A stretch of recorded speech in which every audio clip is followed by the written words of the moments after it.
Today on the Frightening Finds channel, we're going to count down the top 10 most underrated horror video games of all time. This is my personal list of 10 underrated horror games that are worth a play, if you're brave enough. Please note, there will be mild spoilers for each of these games, so if you haven't played one, skip it and come back after you've tried it. The order is more for counting how many games rather than number 1 is the most underrated, etc. So provided in no particular order, here is my personal list for the top 10 underrated horror games. Condemned: Criminal Origins.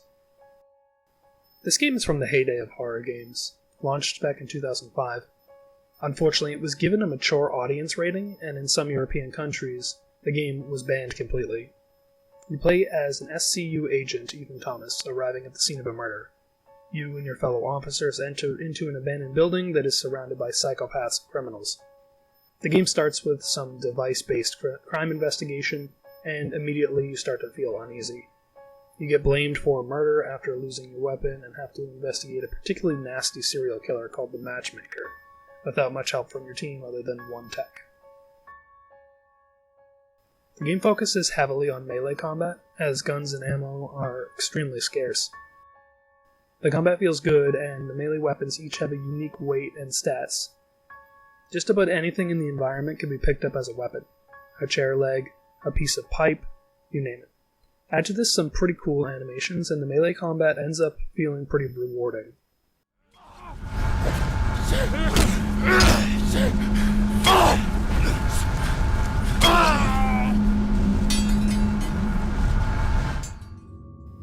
The enemies are all scumbag psychopaths, and the city seems to be full of them. The dark setting and feeling of helplessness, even when you have a weapon, makes this game scary at its core. Although the graphics are dated, the gameplay and setting are still quite chilling, and the voice work is good as well. The game makes you feel helpless. You feel like you are being stalked, and you are. The gameplay swaps between investigations and combat, but there are some very spooky moments. The game is worth a play. Perception.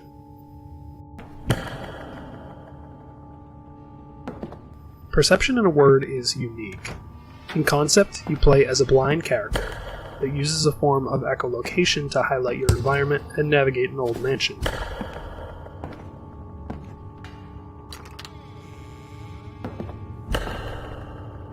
The feeling of claustrophobia and the unknown permeates throughout the entire game.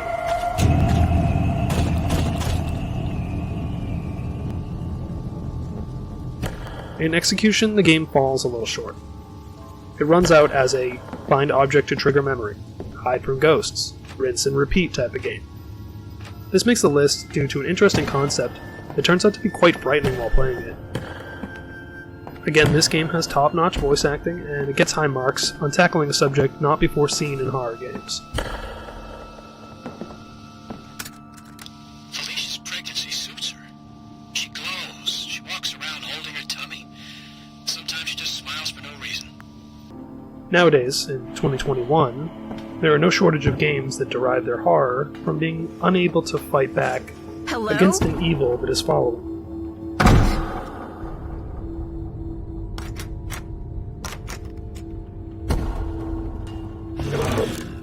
Hello?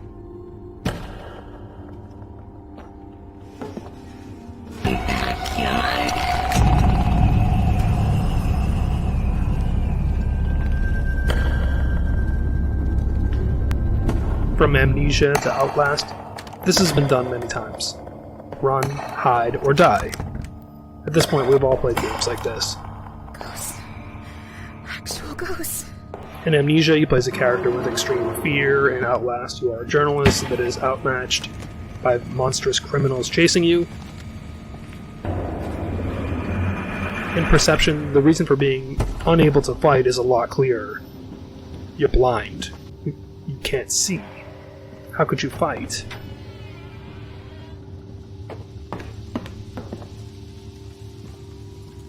This game is worth a play, and every time I jump in, I do so with confidence, which quickly fades as I slowly progress, even through sections I have played before.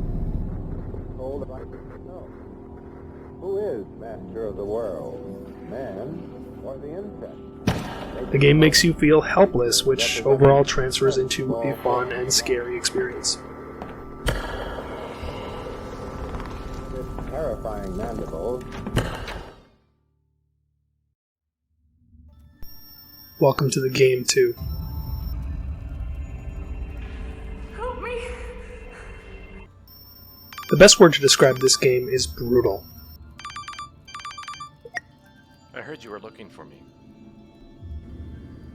My name is Amelia Lewis. Someone has kidnapped me. I don't know where the fuck I am. It is brutal in theme. And You are investigating the dark web and all its hideous pages, searching for clues to stop a live torture site. blood on the floor.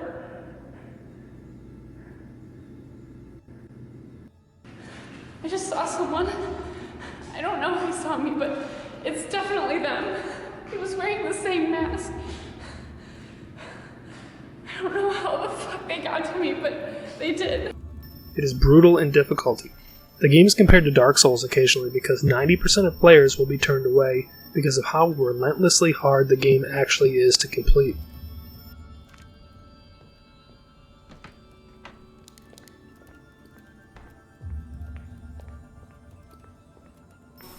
I got my introduction to this game in 4 back-to-back 6-hour live streams by Markiplier, trying to finish the game without dying. He used guides and overlays to show which sites to visit and when. He knew which enemies to watch out for, and what to do and when to do it. He still failed.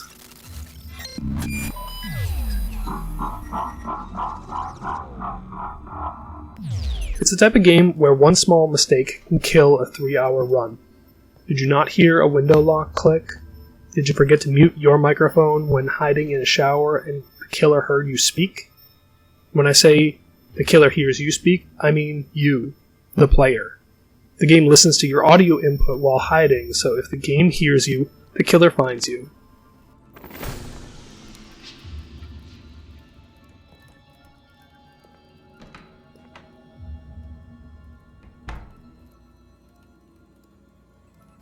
Did you not change the Wi-Fi at the right time? Do any of these things, and you are dead. No saves, no checkpoints, dead, dead, dead. The gameplay, however, is very intriguing. Digging through the darkest sites of the internet while discovering hidden keys to gain access to the deepest parts of the game. It is a rewarding but insanely brutal game, not for the faint of heart. Being stalked by multiple different killers as well as the police make for a tense experience, to say the least. Thanks for playing.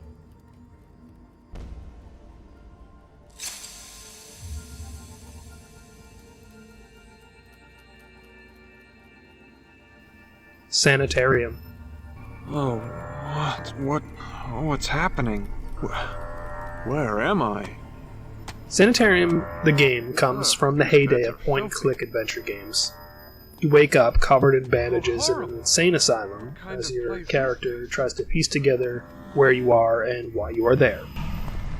He seems familiar, but I can't quite remember. The cables need to be plugged in before I can use the VCR.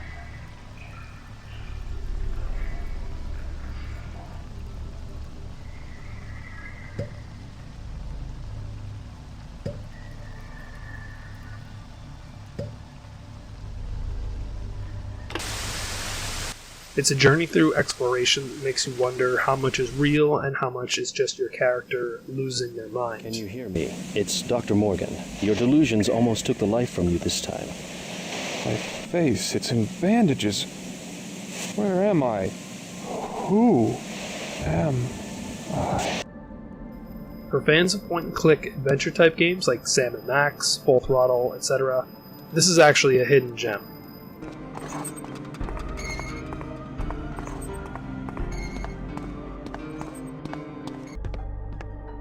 Decayed bodies? Are these the parents? If I asked the kids directly, it might upset them. While it is dated, it is fully voiced, and just a weird little puzzle adventure game that not many people have tried before. They did as they were told. Mother wanted to teach me a lesson.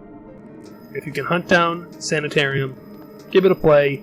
I can't really describe too much of what's going on because it goes from weird to weirder to weirder, and then goes back to normal, and then gets weirder again. Supposed to be conducive to sanity?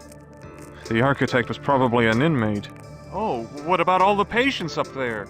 I'm afraid you were the only one who survived, my friend. But for fans I of told you, adventure you think I'm games, really point-and-click insane. adventures from back in the heyday of video games, I'd pick like to this know one how up you survived and take a this look. disaster. I know this will sound nuts, but I was just in this weird little town where a huge alien plant killed all the adults, but not the kids. I see. Alan Wake. Maybe it's me personally, but games that center around a character that is an artist of some sort just really intrigue and enthrall me. Imagine if Stephen King wrote a video game that he was the main character of. You would end up with Alan Wake. A notable but notorious writer has lost his ability to create, so he decides to take his wife to a strange island on a lake for a vacation getaway. From there, the game plays out in chapters, like a book. You play as the writer, Alan Wake, who, after an accident, is plagued by the darkness. Literally, the dark is your enemy. Monsters or creatures can only become vulnerable after using a flashlight, flares, a flashbang, etc. The combat is smooth, even if the movement controls can sometimes feel clunky. The game progresses well, and you meet other interesting characters with lots of backstory to dive into. The game is about as close as playing through a book inside a video game as you could get. One of the things that really introduced me to the game is a live-action video series launched before the release of the game called Bright In Falls, contact with the owner of this motel. Sam? He's gone missing. which you can still find on YouTube. The series focuses more on the town itself, and it's actually a pretty stellar miniseries. Bright Falls is worth a watch as well as whether you plan to play the game or not. But back to the game. The set pieces are varied, the story is fun but can sometimes take itself too seriously, and the voice acting in the game is awesome.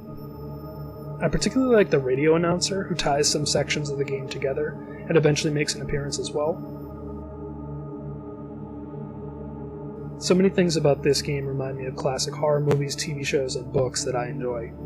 A weird town, like in Twin Peaks, the radio announcer who is a background part of the story, like The Fog, the original from 1980, not the terrible remake.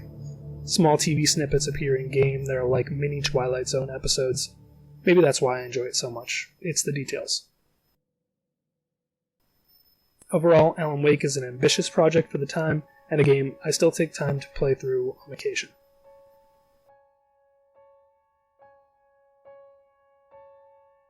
Cryostasis, Sleep of Reason. You play as Alexander Nestorov, a meteorologist on his way back home from Station Post Pole 51. You were supposed to travel on board the nuclear icebreaker Northwind, but upon your arrival you discover that something terrible has happened to the ship and its entire crew. Forced to find shelter from the ice storm, you enter the wreck of the ship and suddenly struck by strange visions of what has happened within the confines of this cursed vessel. You have no choice but to explore deeper into the derelict ship in search of something to fight off the more immediate life-threatening danger, the freezing cold. Cryostasis emphasizes the setting, the horror, the cold, the grinding fight to survive, the relentless chill which pervades the game. Winner of GameStop's Best Story Award for 2009, although this title has some detractors, the tightly wound suspense and the engrossing story are definitely something that every gamer should experience for him or herself. The game was overlooked for several reasons. It came out around the same time as Amnesia and Penumbra, and it has a chilling, strange story. When I say chilling, I mean that literally. The game focuses on you as the main character jumping into the memories of the past and trying to do anything to keep warm. Instead of a health bar, you have a heat bar, which is something unique to the game. This game makes the list because it has an odd pace and disturbing atmosphere. The game almost makes you feel cold while playing it. In this year, 2021, the graphics are a bit dated, and they even were when the game was released. That said, this game is special, and for horror fans, absolutely worth a playthrough for its unique story and weird take on spooky gameplay mechanics and setting. That is, if you can find it. Over the last few years, it has been delisted on GOG and Steam. I still hold out hope that a bigger company will grab the IP and remake it for today's audience. I'm looking at you, Metro 2033 devs. Check out Cryostasis, Sleep of Reason. Little Nightmares. This game holds a special place in my heart. A game with no dialogue and does the entirety of its storytelling through atmosphere and gameplay. You play as Six, a young girl exploring a massive ship called the Maw. Every interaction Six has makes the player feel like they are playing as a child, up against massive obstacles and enemies.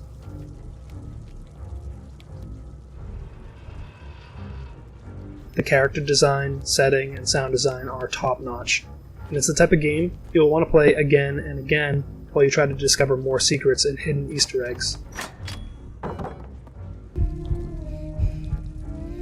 There are whole channels dedicated to the lore of this game and discovering its hidden meanings.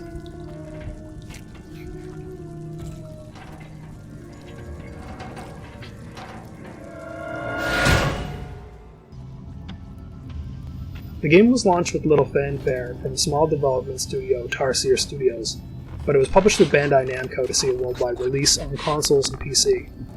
After a big approval from the gaming community, several DLCs were made, as well as a mobile game.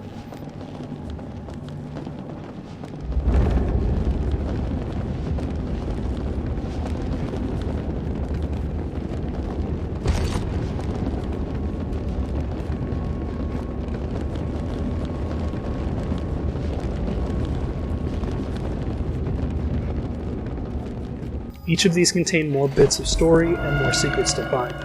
The game is anything but perfect, but sections require trial and error.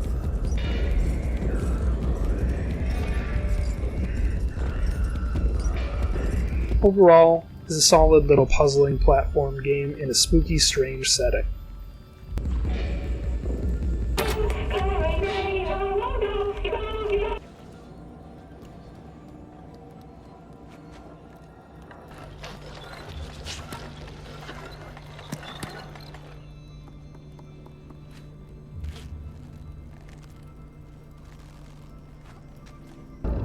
With the sequel to the game in development for several years and coming out in the first quarter of 2021, I expect more strange mysteries to uncover.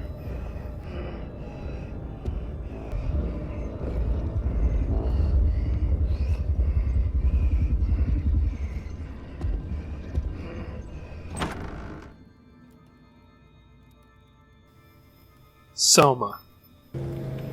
Soma starts oddly enough with a visit to a doctor's office, where the doctor is working on some experiment on you.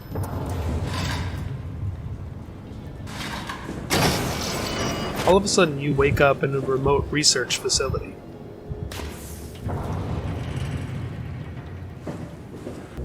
As you explore the setting, it turns into an H.R. Geiger mess of machines that are also organic. Hey you, can you talk? Can you talk like the others?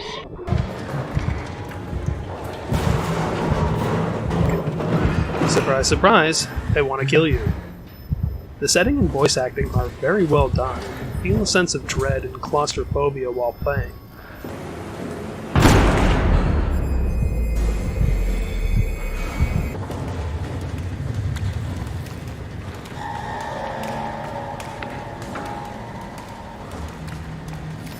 You may be the only one, but when you finally reach the outside of the research facility, I was really surprised that you were on the bottom of the ocean, as I really thought you'd be in space for some reason. Alright, we're in. Let's find a working escape vessel. I really haven't heard this mentioned much, so maybe it's just my own experience. The stealth sections of the game are not great, and not as tight as they could be. But the design shows real ambition. Not many people have played this game. Soma actually gets weirder and weirder as it goes. The themes are dark and entirely unsettling.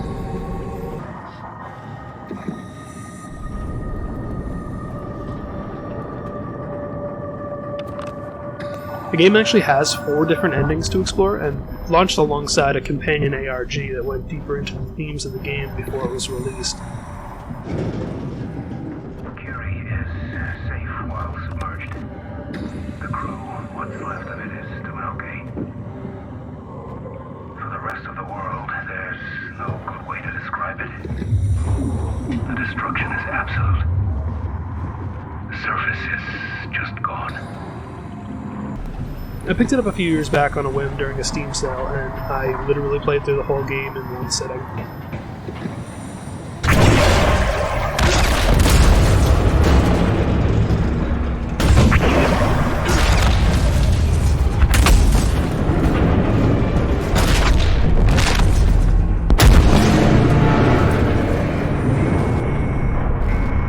Warning. Reactor collapse imminent. Proceed to the emergency vessels. Let's get the hell out of here. It's taking so long. We need to pump all the water out before we take off. Can't you do it any faster? I'm almost there. I'm a big fan of voice acting, and for me, they can make or break the game. Here the voice acting is great and well directed. Give Soma a chance if you're a horror fan, you will not be disappointed.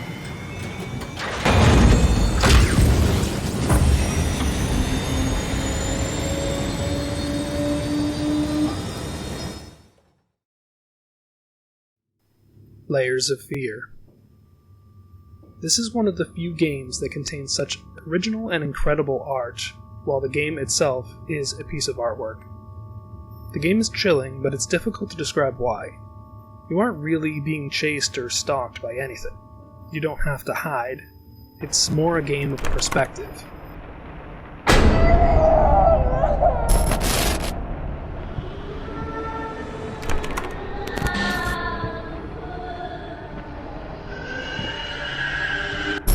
You never know when you close a door and walk away if that door will still be there. It trains you to be afraid to move or turn your character. Players may find it difficult to progress out of sheer terror and what is behind them at any moment. On the surface, it is a simple exploration game, and again, a game that takes place in a strange mansion. However, it devolves into a character story about creating art or being unable to find creative inspiration. Your character is an abusive and psychotic drunk that has driven his family away.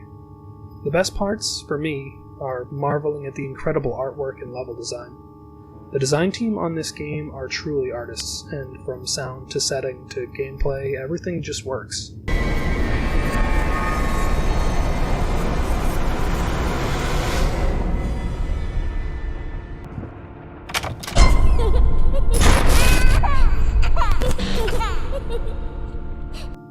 The game's story is a bit of a head-scratcher, but over multiple runs, you start to get a clearer picture of how dark and unsettling it really is. Play this, preferably with the lights off and a nice drink nearby, but it is 100% worth a play.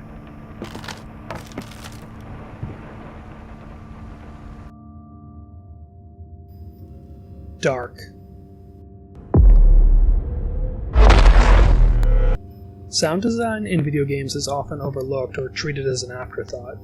While playing Dark, every footstep, every flip of a switch is meticulously created.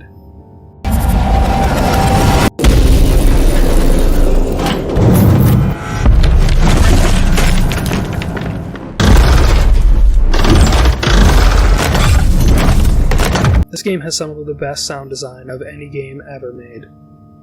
It has you playing as Dark, a man who seemingly is getting lost in his dreams while being stalked by evil creatures. At heart, it is a puzzle game, but it never gets too overwhelming, and the puzzles can be solved more through exploration of the game's world. This is another game with no dialogue, no backstory. It drops you in and lets you fend for yourself. The few sections with enemies fill the player with a sense of dread. The game is a fun play, but where it shines is the artwork and sound design. If you play one game with headphones, this is it.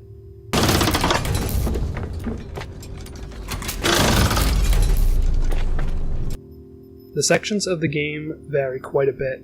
One section has you hanging from a device that turns the entire world around you to access different areas. Another has you take on the ability to walk on walls and ceilings. Another has you finding various body parts to add to a machine. It is bizarre and odd and beautiful, and I love it. The creator is constantly working on free expansions, comics, and there are even rumors of an animated TV show. Get on board with this game now, lie down to dream, and awaken somewhere else.